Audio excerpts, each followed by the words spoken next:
And welcome, Muskegon. Good afternoon. How are you guys doing? I am so very excited. You are listening and watching Torn Into.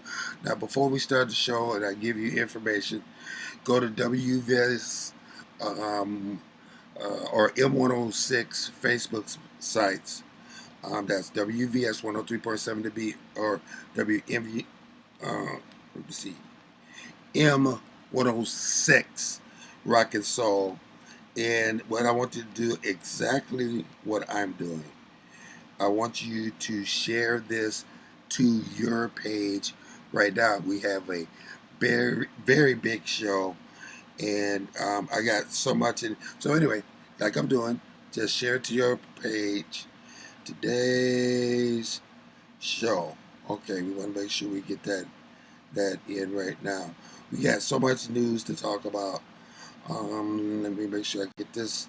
Yeah, there's also, for if you have not joined the group, there's a Torn Into political page that you can do as well, and that way you can get these feeds and make sure that you are up to date.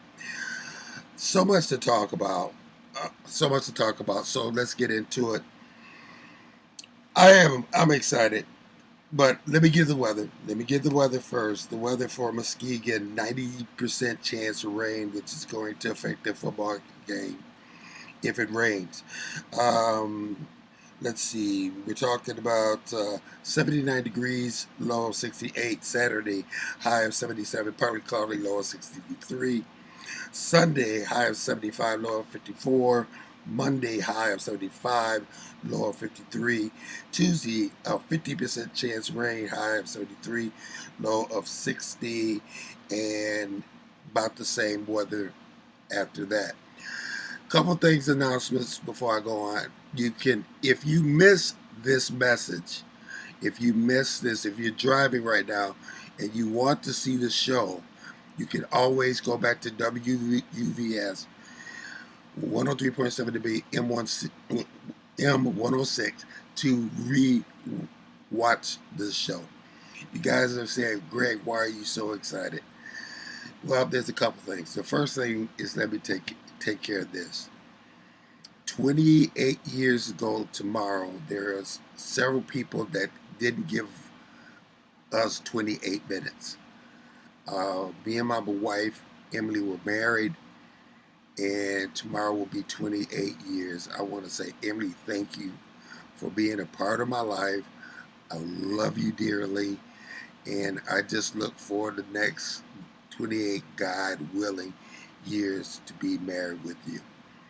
Okay, with that said, the next important thing is to the class of 1983, Muskegon. M. Yes, Muskegon, the class. My class is in town. I'm fired up. I picked up my gear, and we're ready to go. And so, to the people that put on the reunion, I want to thank them. Also, Mihan, Lady J is taking the week off, so Mihan, Melvin needs to get that feed. Okay?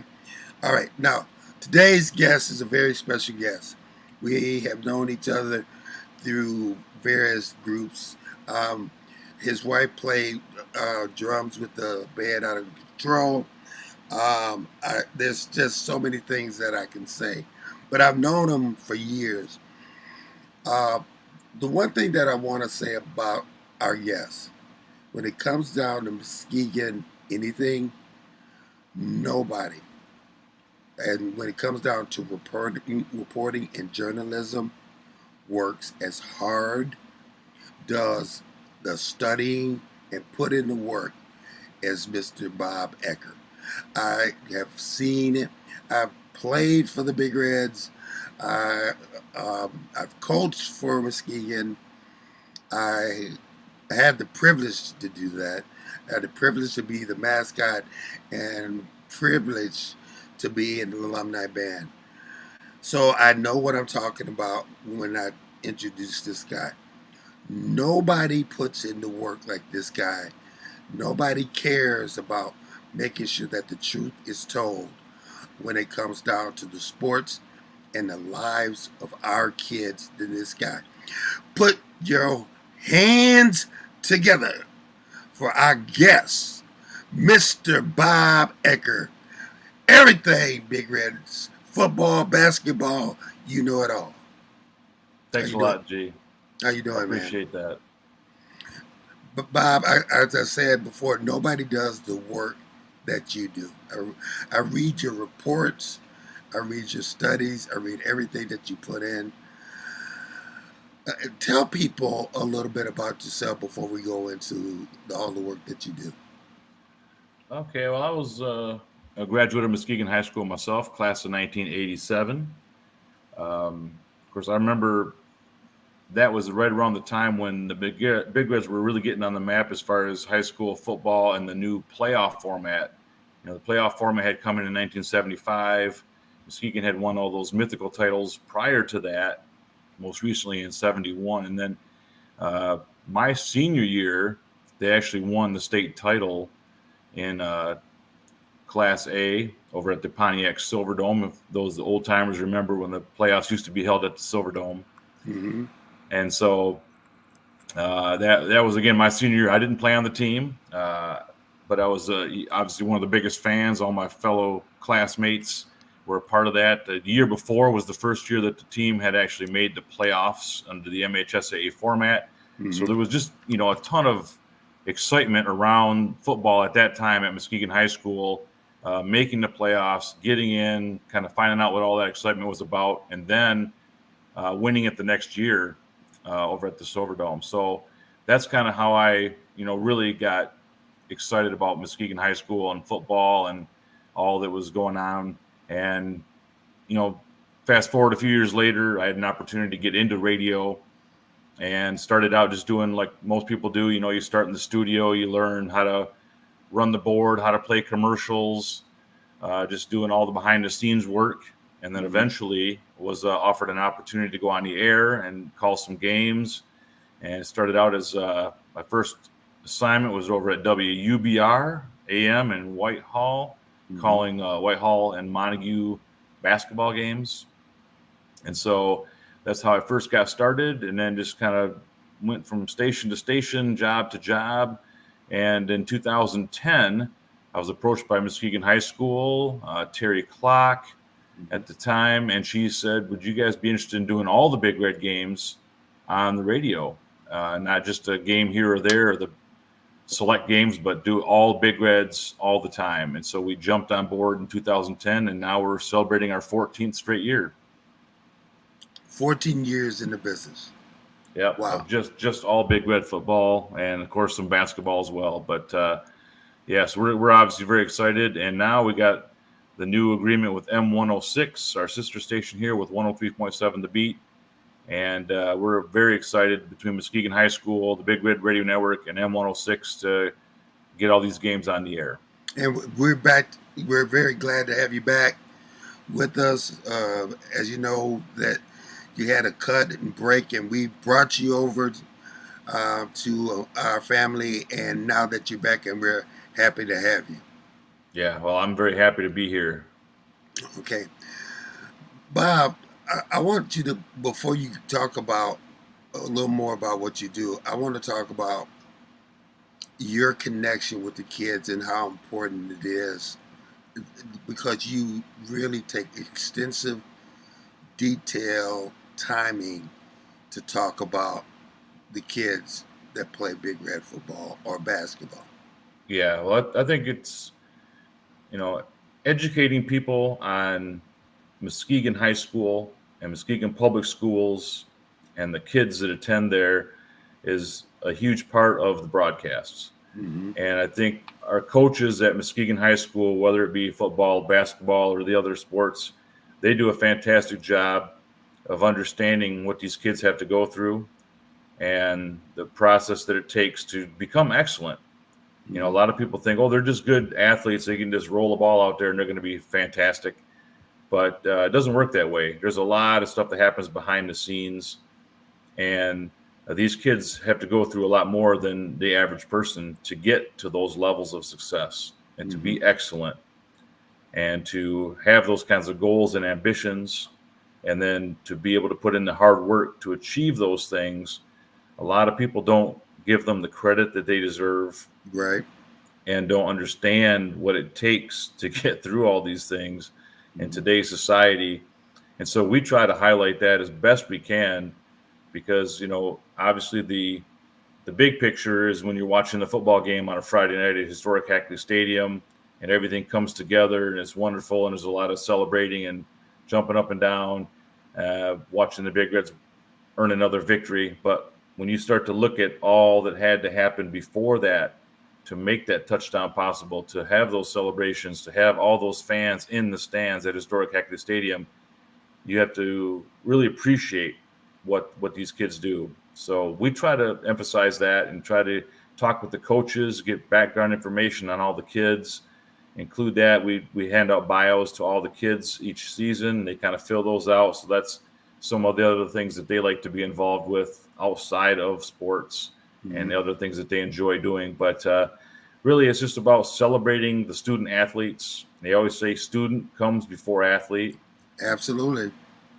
And so, yeah, I was just going to mention just quickly, Josh Wall over at Muskegon High School, who is on top of these kids about their grades and their academics, and making sure if they want to move on and achieve other things in life, maybe through sports, but maybe otherwise, but to make sure that they have everything that they need lined up to get the credits they need to put themselves in a position to go to the next level.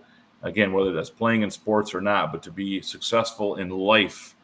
They do a fantastic job of that at Muskegon High School. I cannot say how important that position that Josh and others have done to line up our athletes, student athletes, to make sure that they're lined up to go to college, including all the people that I coached.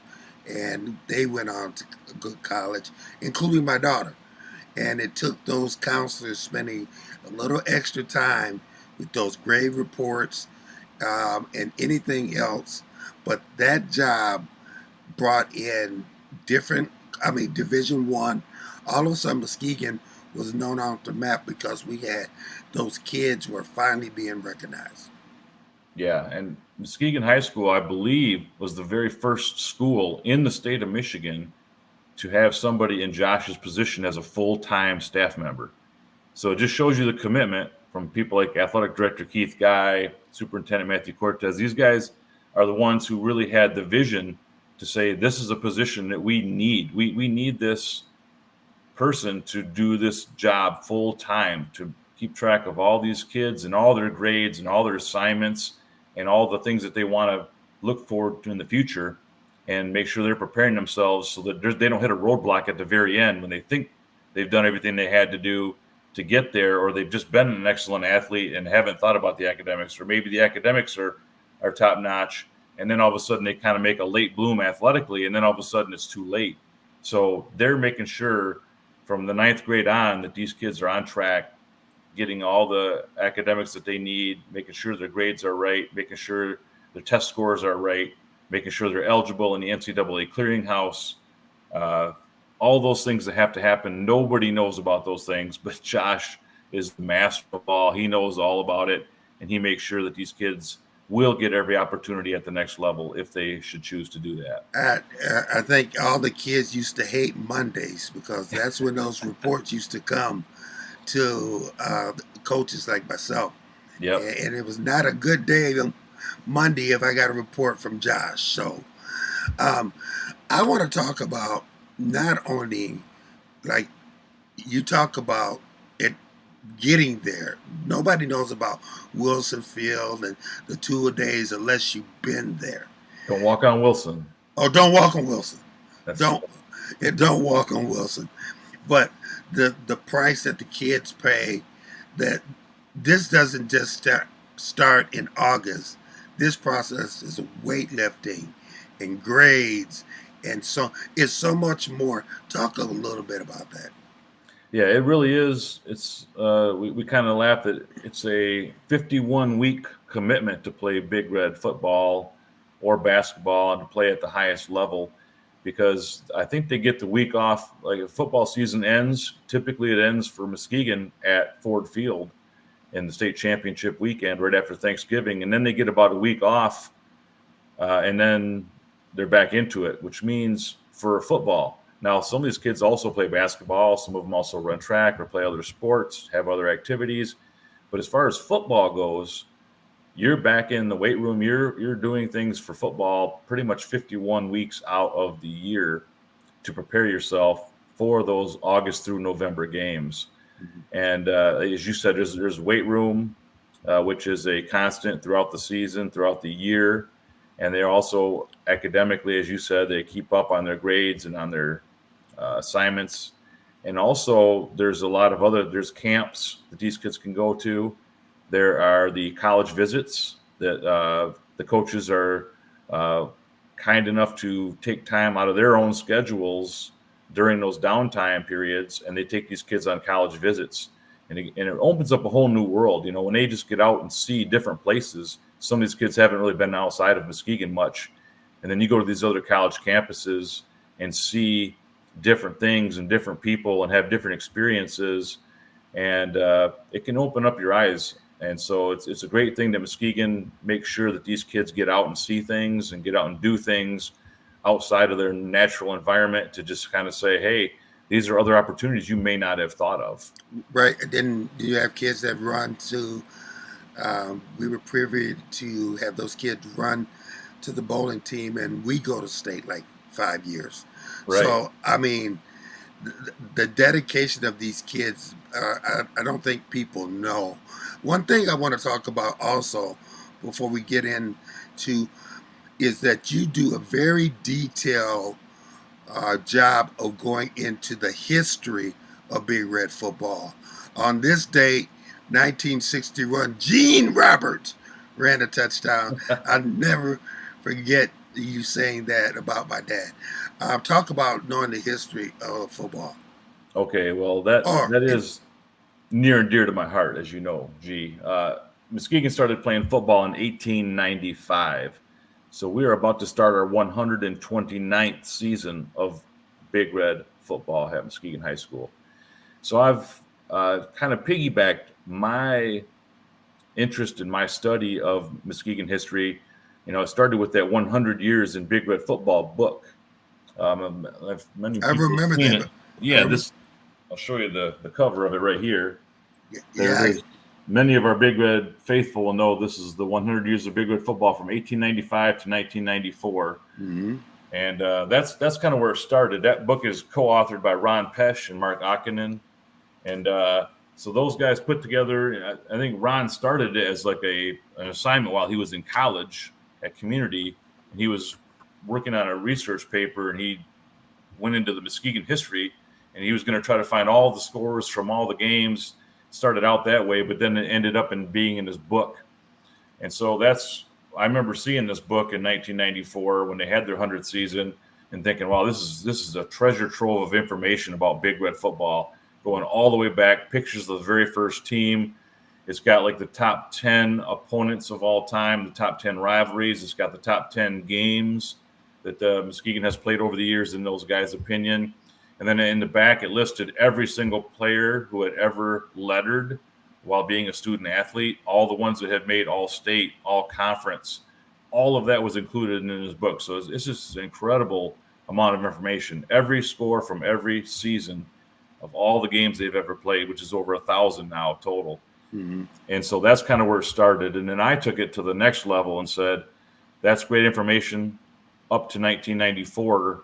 Now I want to continue that. I want to make sure that there's not a stop in all this information since 1994, that this continuation of what this book started is always at my fingertips. So I've just gone down to the Hackley Library in the historical section, and I've just dug into the microfilm and gone back into the very oldest records of Muskegon, the Chronicle, when they first started covering the Big Reds and the Muskegon's football up until recently. And so, yeah, you mentioned the On This Date in Big Red Football History. So that's a segment that we do during every broadcast. So during the pregame show of tonight's game against the Rockford Rams, you'll hear during our 6:30 to 7 o'clock pregame show a segment called On This Date in Big Red Football History. And that's where we will take a deep dive, where we will go into a particular game that took place on, in this particular case, August the 25th. We'll look back in history. We'll find all the games that were played on the 25th. We'll select one of them. We'll do a deep dive. We'll kind of go back and get all the information, talk about the names and what happened in the game. And that's just, boiled down into about a 5-minute segment. Mm-hmm. But it's really awesome to go back and do all that, because then you read about all those names from history that brought all this glory to Muskegon High School, the ones that first started the program, and to the ones who just play this Friday night. To me, they're all connected. And so you want to make sure that everybody continues to feel that connection, whether you played in 1895 or 1926 or 1972 or 2023, you are all connected. You're all part of this tradition and this history of being a part of Big Red football program, a program which incidentally is number 7 in the nation in all-time wins.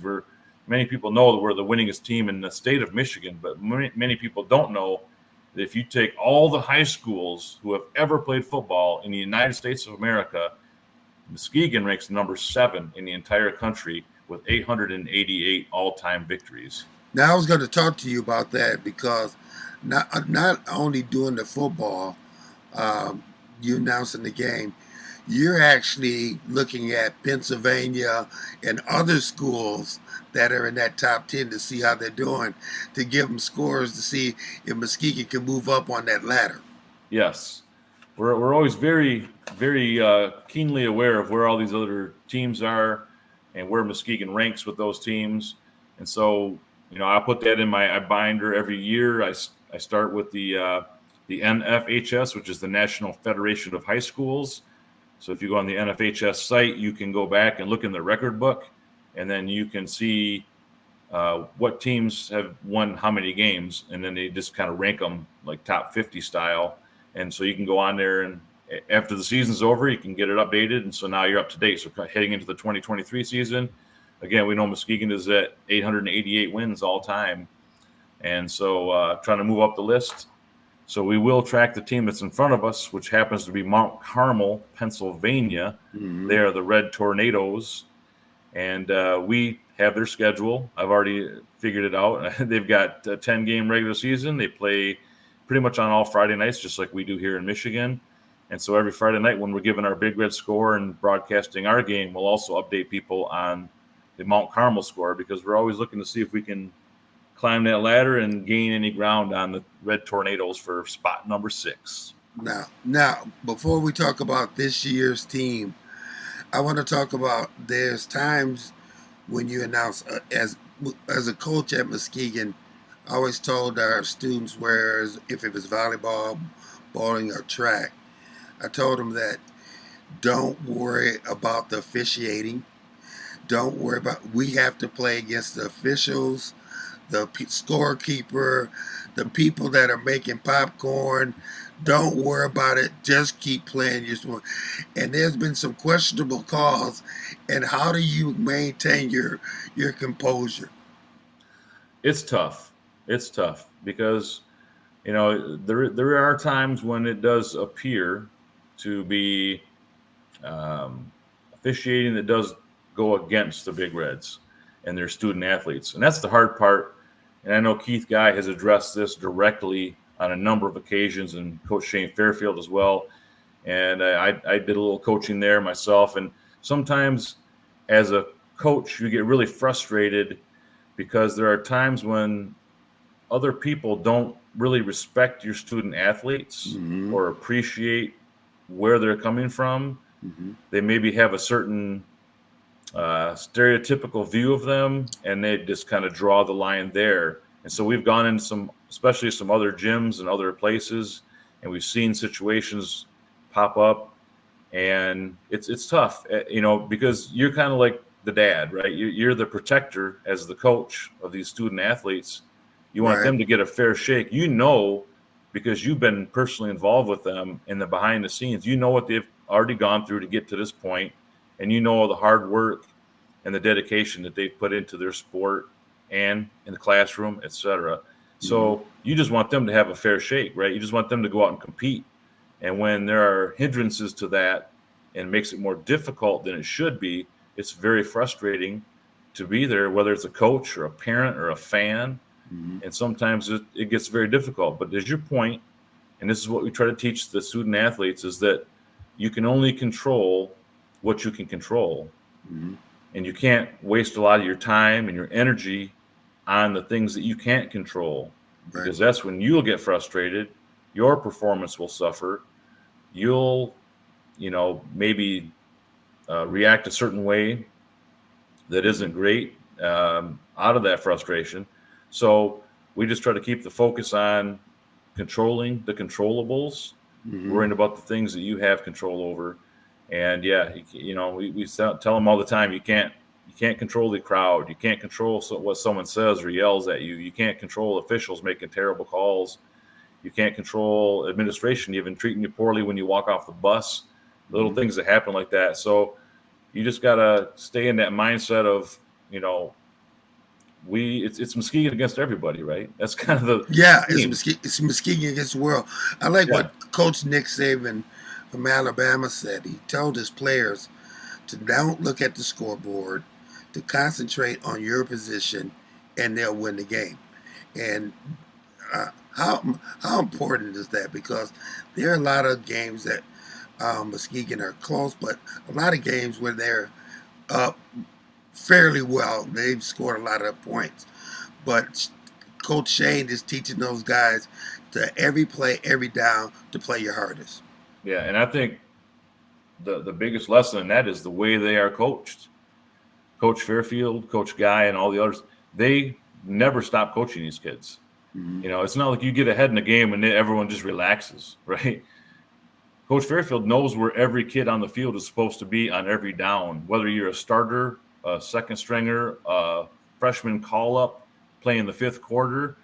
That is going to be coached the same way.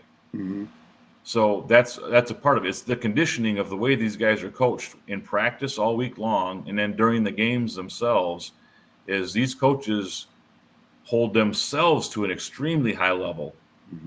And they also expect the kids to maintain that level too. So I think that's a big part of it, is just the conditioning that they know that every single moment of practice they're getting pushed, and in the game there's an expectation. And if you don't meet that expectation, you're going to stand on the sideline next to the coach and watch one of your classmates play instead of you. Right. So I think there's that internal pressure that you understand what the expectations are, what the standards are, and the coaches keep coaching and pushing and demanding excellence from these kids. And that's where it turns into. And then they just have to keep doing that for the duration of the games. And I think, and I want your opinion on this, that there is no other stadium that you will find alumni and people that back the Big Reds, and the expectations are high, and the tradition is high, whether the band plays every note right, the cheerleading. I mean, it's a big production, but it's a production in excellence to teach their kids to act a certain way. Yeah, it really is. You're right. It works both ways, right? There's a lot of pressure, and anytime you start winning, the expectation is that you keep winning. If you win 9 games, they want to win 10. If you win 10, they want to win 11. If you win 20 in a row, but you lose one, the focus sometimes can go on that one that you lost. So it's a lot of pressure. Coach Fairfield and Coach Guy, they understand that they've built these programs to be excellent, to strive for it consistently, and they know that there are going to be those moments when they fall short, and they aren't going to win every single game, every single time. And when they don't, they know there will be criticism. But there's also a lot of support and a lot of love from the fan base. But again, they get a little spoiled. I'll be the first to admit, as an announcer, the broadcaster, I get a little spoiled just showing up to do my games, and I expect them to be excellent, right? I expect to call a great game. I expect the Big Reds to compete every down of every game. So I understand that there's kind of that expectation. I have a little bit more of a knowledge on the background and what goes on behind the scenes, but still, you just expect that, right? It's just something that you've come to to expect from Muskegon High School, whether it's the band, the cheerleaders, the players on the field. So I think it's one of those things where it's a privilege to be in a position to be pushed that hard and to strive for that excellence. Because you see a lot of programs that are very similar to Muskegon, same size school, same demographics, maybe even the same economic situation, but they're not striving. They're not excellent every week, right? Right. It takes something special to take these kids in this situation and develop them into this kind of a program and have that expectation be there. If the fans didn't care, if the fans didn't have any expectations, a lot of them, A, they wouldn't show up, or B, they would just be harder on the kids, just be more critical of them. Mm-hmm. But I think understanding what goes into it and the fact that they want to share in that celebration, share in the victories and all the glory that goes with that. So it is a two-edged sword, but I think you'd rather be on the team where there's a lot of pressure than one that has none at all. And I think that Coach Shane and Coach Guy, they feel that pressure. I mean, people don't understand that how hard that a lot of teams never make it to the championship. Coach Guy was just a few points shy of winning it all last year. Same thing with Coach Shane, and that now people want your head. Yeah. Because they want that trophy, because the expectation is you can't continue to go there and not bring home the trophy. It's tough. It really is. It really is. But again, they wouldn't trade it for anything. They wouldn't trade those expectations for lowering the fact that, Coach Fairfield, this is one of the analogies that I loved hearing from him a few years ago. And he said, the only thing that we can guarantee our student athletes is 9 games, right? We can only give them 9 games.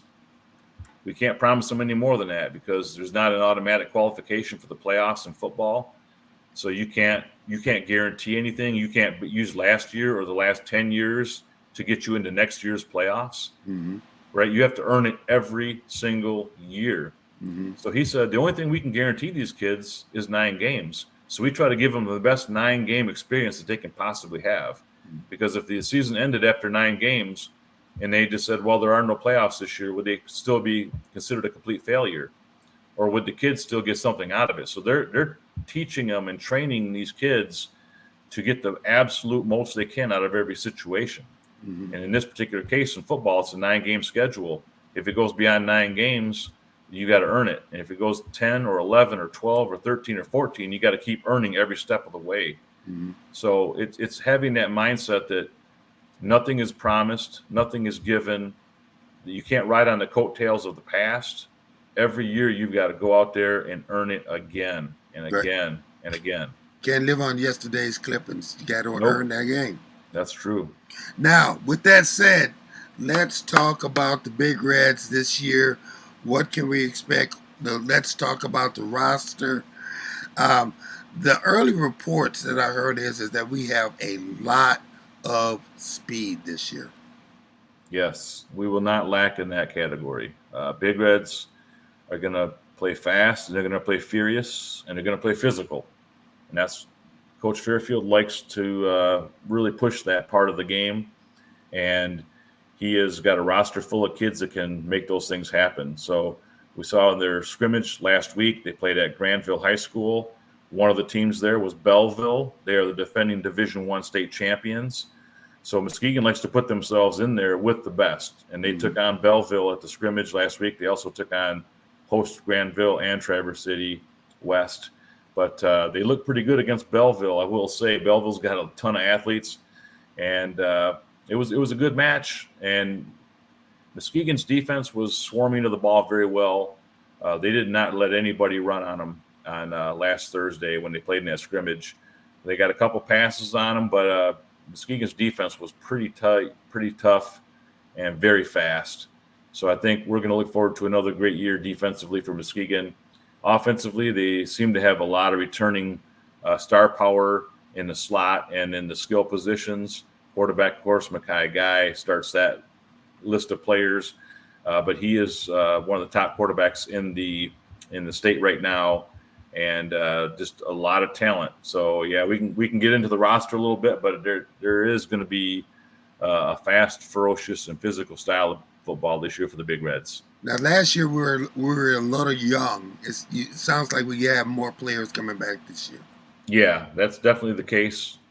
Didn't lose a ton to graduation, so a lot of players came back. A lot of returning starters or guys who played significant snaps last year. Maybe they were backups or bounced around a little bit. And now they're going to be solid starters. So a lot of guys got a lot of good experience last year. And, of course, another 14-game schedule. And this is where Muskegon has that huge advantage, is that, every team around the state is playing 9 games minimum, right? I mean, if you're a team that maybe just made the playoffs or got one playoff game, you got to play 10 games last year. And when you multiply that out over 4 years, if you have a kid starting in the freshman year who has an opportunity to either come up or even as a call-up, 4 years, if you're playing 14 games a year, that's 56 games in your high school career, versus teams that maybe play 36 if they play the minimum and don't make the playoffs. That's an extra 20 games. That's more than an extra season. That's almost 2 seasons of extra games. So Muskegon being in all these extra playoff games and making these long playoff runs every year, actually the bigger benefit that you don't think about or see is the fact that all these extra games are a huge advantage for not only playing in tough situations and playing against top competition, but it's just extra reps and extra games that they're playing that a lot of other programs aren't playing.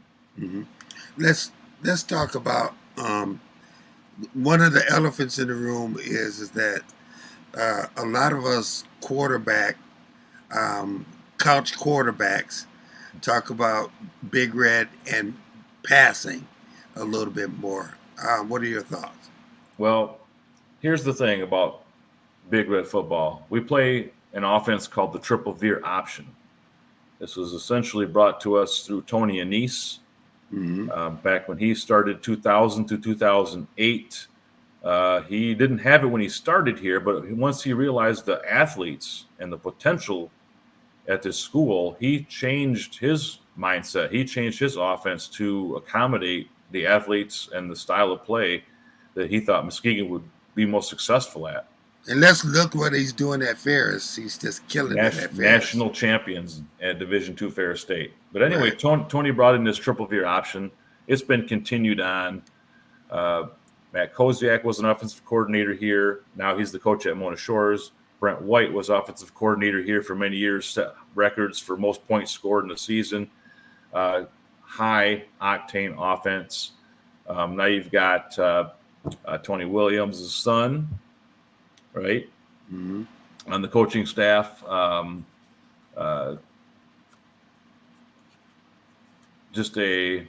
think it's a continuation of what's been started with Tony and continued is this triple veer option.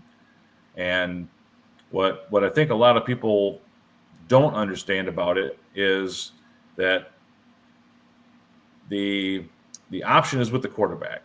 So the Big Reds will come up to the line of scrimmage and they'll look at what the defense is lined up in, and they'll say, okay, so they walk up there, they see the play, then they look over to the bench. And you're kind of like, why are they getting there and then stopping? Well, they're seeing what the defensive alignment is. That tells the coaches what play call, what formation would work against that defense. So then they'll signal in the formation. Now, once the ball gets snapped, it's still a triple veer option attack. So the quarterback always has to make the ultimate decision. And that's what his training has gotten him through all the middle school, JV, up until he's gotten onto the varsity, to kind of understand how to read the defense, how to take the formation he's in versus the formation he's seeing on the other side of the ball, and then trying to find a play that will best succeed against that. So once the ball gets snapped, he's in that pistol formation about 3 yards behind the quarterback. He's got a running back typically behind him. He can turn. So there's the first option is that mesh with the fullback. Is he going to leave the football with him, or is he going to pull it back himself? And he's basically reading what the defense is doing. If the defensive end crashes down, et cetera, where's the linebacker? And he's saying, well, it's either good to leave the ball and let that guy take it and run, or it's better if I take it back and continue this play. Then he's got a slot receiver that lines up outside the tackles. They usually come in motion behind the play. So if he doesn't hand the ball off, now he's still got it. Now he's running down the line, and he's got a pitch option to a guy who's already in motion behind him. Mm-hmm. So that's another option right there. And then, of course, the quarterback keeping the ball. So there's three different options: the fullback, the quarterback, and the slot. Mm-hmm. And, of course, you got the passing game on top of that. Mm-hmm. So really it's a complicated offense. It's a lot of reading. It takes a long time to get to the level of understanding what's going on the other side of the ball, mm-hmm. and how to interpret that. And again, at a moment's notice. You know, you're not making these decisions over 4 or 5 seconds. You're making them in less than a second. You're determining, do I leave the ball here? Do I take the ball back? Do I run the ball this way? Do I go that way? Do I pitch the ball out? Do I keep the ball? All those things are going into your head at full speed with 22 players on the field at a time. Mm-hmm. So the quarterback has got a ton of pressure on him. And if the quarterback thinks the best option was for him to keep the ball 6 straight times because of what the defense was doing or the way we were blocking it, then the quarterback has made the decision 6 straight times. But, of course, the fans just think the coaches just called that same play 6 times in a row. And if it doesn't work, then the fans boo. And they boo the coaches thinking that they're booing them for what they're calling, but they're actually kind of booing the quarterback because he's making all the decisions on the field. So it's a little complex. Most people don't understand what goes into every snap of the ball and what the quarterback has to read and diagnose in split-second time and then try to make the best decision. And again, sometimes even if you make the best decision, it doesn't always succeed because sometimes the defense just makes a good play. Mm-hmm. Right? Or somebody just makes a mistake here, misses a block or something that you don't really see from the stands. But the bottom line is it's a complex offense. It takes a lot of experience and timing and understanding. And the quarterback is just doing the best he can in those quick little bursts of time to make a decision to try to help the team be successful. Let's talk about our unsung heroes. Let's talk about the linemen, because the linemen, with what you had to describe, the blocking has to be complex. Yeah. Matt Bowles is the offensive line coach and run game coordinator. He does a fantastic job with these guys up front. They really get after it. And year after year after year, they're just one of the best units in the entire state. And this game is built on running game. You know, make no mistake about it. You see some guys pass the ball a little bit here and there. You like to have some balance to your offense. But at Muskegon and a triple veer option, it's about running the football successfully. If you can't run the ball successfully, you're probably not going to have a very good season. But Muskegon, year after year, grinds out 350 to 400 yards rushing per game. And again, as you said, it comes with a lot of these big guys up front. On the offensive line, and they are unsung. They certainly are unsung heroes up there doing the dirty work. A lot of people don't think much about them. They're just focused on the guys with the football, the guys scoring the touchdowns. But these guys up front do an incredible job. We'll just mention a few of them here. Miguel Botello, he is a senior, 6'4", 305 pounds. He's started 25 games at the left guard position. He's also been a left tackle at times.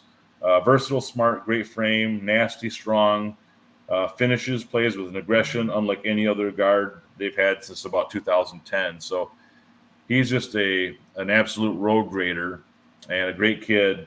He has a 3.93 grade point average. That's what we like hearing. Yes, yeah. These guys are smart.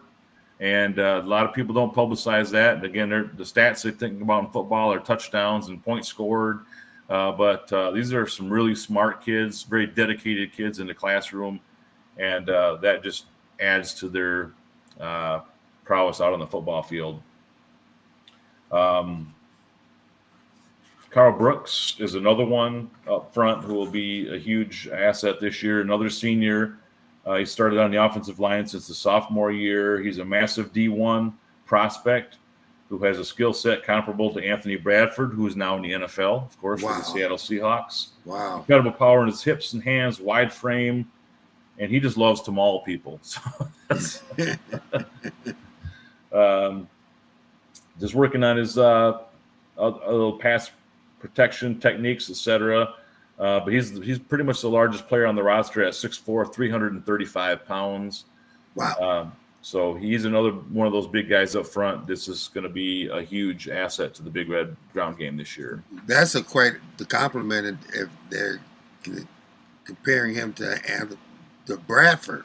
Yes. Because Bradford was a beast at Muskegon. He was just brutal at LSU. And now he's with the Seahawks now. Yes.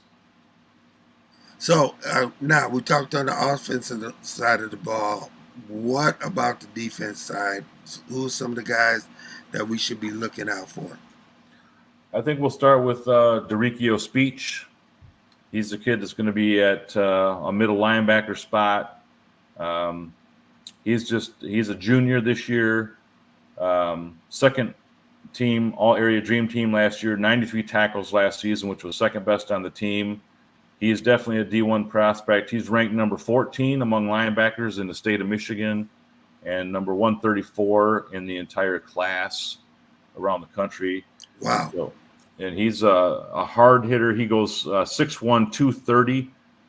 He is solid and quick, and he make a lot of tackles, make a lot of plays from sideline to sideline. He's got range. That's a solid middle linebacker. Solid. Yes. Yep. That's Derikio Speech. He's going to be definitely one of those guys that can get after it defensively. So we'll take look at a couple more guys. Another guy that I really like, Chris Jones. He goes 5'10", 240. And some of these guys, you look at him, you think 5'10", defensive line, what can he possibly do? But these kids, they know the techniques, and they work in the weight room so hard to make up for that. He's been a starter at D tackle since the sophomore year, started 19 games, had a little bit of an injury issue last year, but he's also going to play a little more offense this year on the H-back. But 36 tackles, 5 tackles for loss, 8 pressures on the quarterback last season, all conference, 4.0 grade point average, member of the National Honor Society. Wonderful. Yeah, a D3 prospect. But this kid, he wears number 9. You'll see him make a lot of plays. If you're at the game tonight, keep an eye on number 9 for the Big Reds on defense. We're definitely Class 83 definitely going to be there. Let's look. Speaking of Ong Song, very rarely do we talk about special teams. The kicker, for instance, punter. Muskegon doesn't punt necessarily a lot, but we have unsung heroes on special teams receiving the kickoff. Any names that we should be looking out for? Well, our place kicker this year is a returning player, Adrian Velasquez Ramos. Yes. Yep, he's going to be a senior now. He started since his freshman year. So if you've been going to any Big Red games, you remember this kid as a scrawny freshman starting kicker for the Big Reds. And he's been just improving every year a little bit more and more. He needs 47 point afters to break the state career record.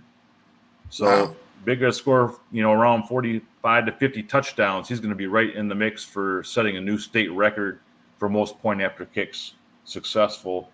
So he's just been doing it every year. Talented kicker, trying to put it all together. They don't kick a lot of field goals, but he just tries to stay ready. I watch him in practice. He's working just as hard as any other kid on the team as the kicker, taking all those reps. And special teams, another thing about special teams is you get a lot of guys who aren't starters who are maybe next in line, right, for different positions. Right. And they're the ones that are making up a lot of the special teams. So there are a lot of the sophomores and juniors who maybe don't play every down or don't get a lot of reps at starting spots, but they're just as important because they've got to hold down these spots, as you said, on special teams, punt team, kick team, punt return, kick return. making an extra point, making a field goal, all those little things that a lot of details that a lot of people don't think about. But I think even if we're going to talk about that, let's talk about the scout team for Muskegon High School. I was just going to talk about that because this is near and dear to my heart, because there are guys that don't necessarily get to get a down or two, but they're at practice on the scout team. And when we had a business, GBQ, we sponsored that player that did that heavy lifting. Let's talk about the scout team. So the scout team, your role at Muskegon High School is to emulate the other team.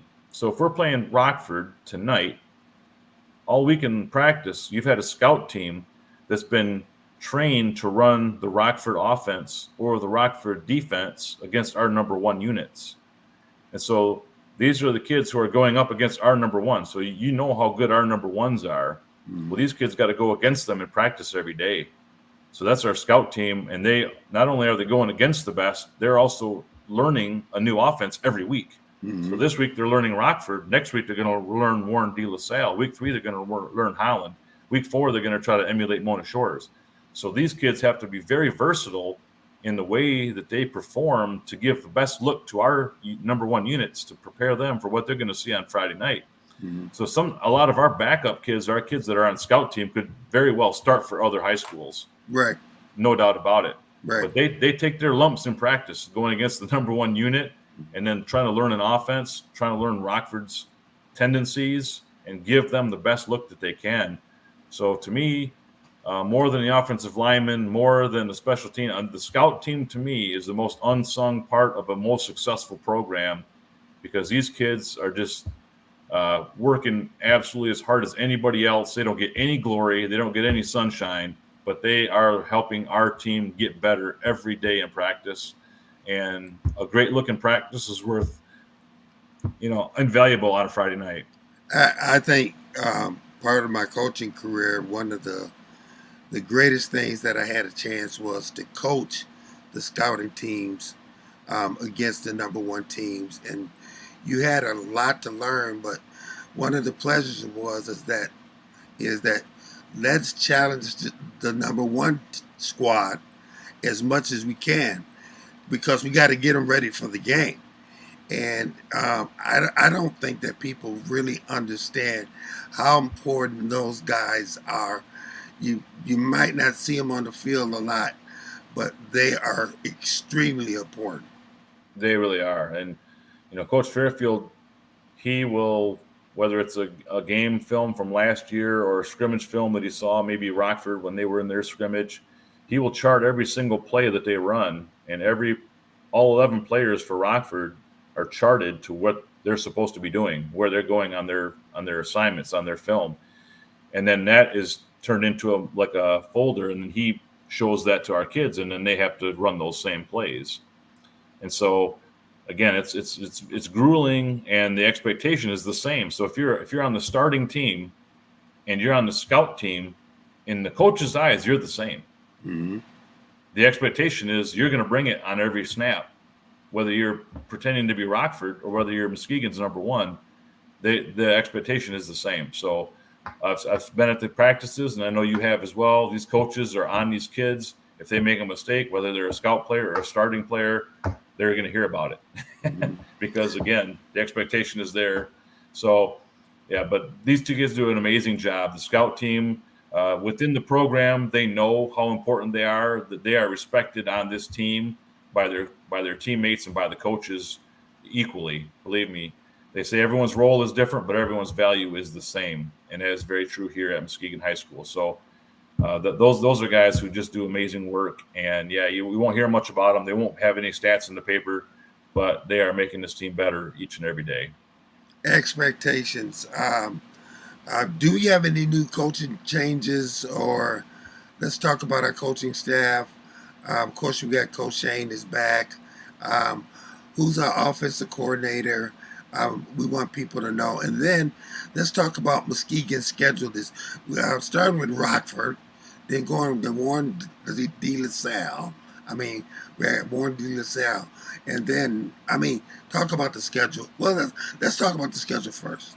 Okay, schedule-wise, again, the Big Reds are in the OK Green Conference again. So this is the final year of the OK Green as we know it right now. So after this year, it's going to switch. We're going to get a few new teams in here. We can talk about that next time. But right now, another year in the OK Green. So we've got our 7 opponents are already picked for us. That means the first 2 games of the year are the ones that we can choose an opponent. And Muskegon is going to go out and find the absolute best that they can find. Mm-hmm. So they're seeking high and low. They're going to take on Warren D. LaSalle in week 2, which is the defending Division II champions from 2 years in a row. Always a tough team to play. We played them last year in the regular season. And so Rockford week 1, D. LaSalle week 2, those are the games that we chose to play. Those aren't the ones we had to play. Those are the ones we went out and found willing to play us. So top 2 teams, 2 of the top teams in the state in Division 1 and 2, we're playing them in weeks 1 and 2. And then week 4, we've got Mona Shores, which is, of course, always the big conference showdown. It's typically been toward the end of the season, in the regular season, more like week 8, week 9, when you've got everybody, you kind of know where the standings are, you know what those games are going to mean. But this year it's going to be week 4, so we're going to find out in the first 3 games, we're going to find out a lot. So that Shores game is on the road. And then week 5 is at Reese Puffer. They're improving a lot under Coach Cody Cater. Yep. So in the first 5 games, we're going to play 4 really good teams. We're going to know exactly where we stand after those first 4 games. But the first 3 are at Hackley Stadium, so you can get down there. It's kind of a little bit of a mess down there right now. I'll warn people. It's always hard to get parking around Muskegon's campus anyway, but they've got a lot of construction going on the campus, around the campus, on the streets.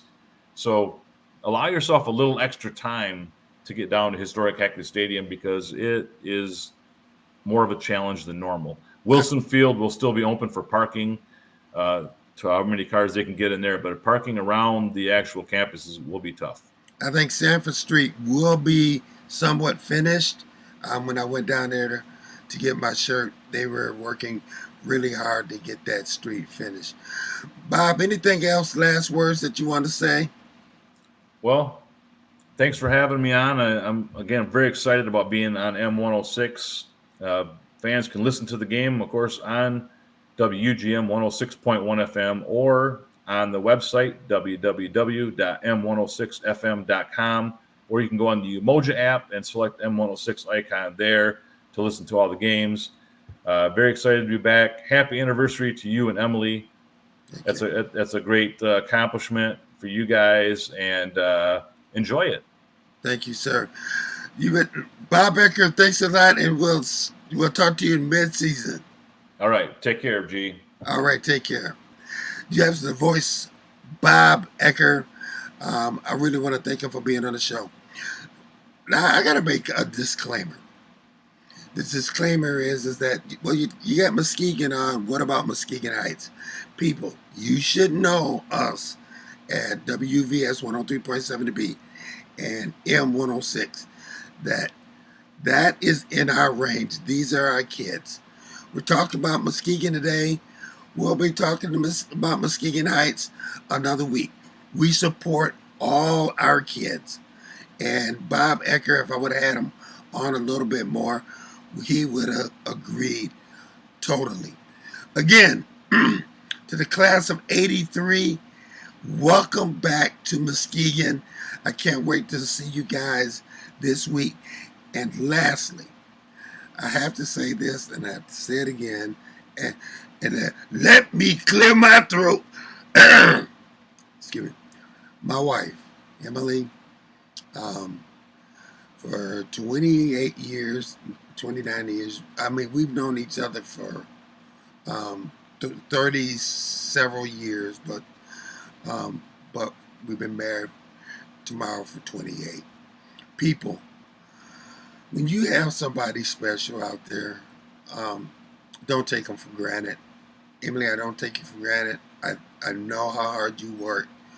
We have several children, one way or another, through sports or through church or whatever. I just want to take this time to say I thank God for all that you do for us, me, and this family. Listen, okay, that's it. We're torn into the truth, the show for news, information, and more. We only do this for you. We'll see you at the game today.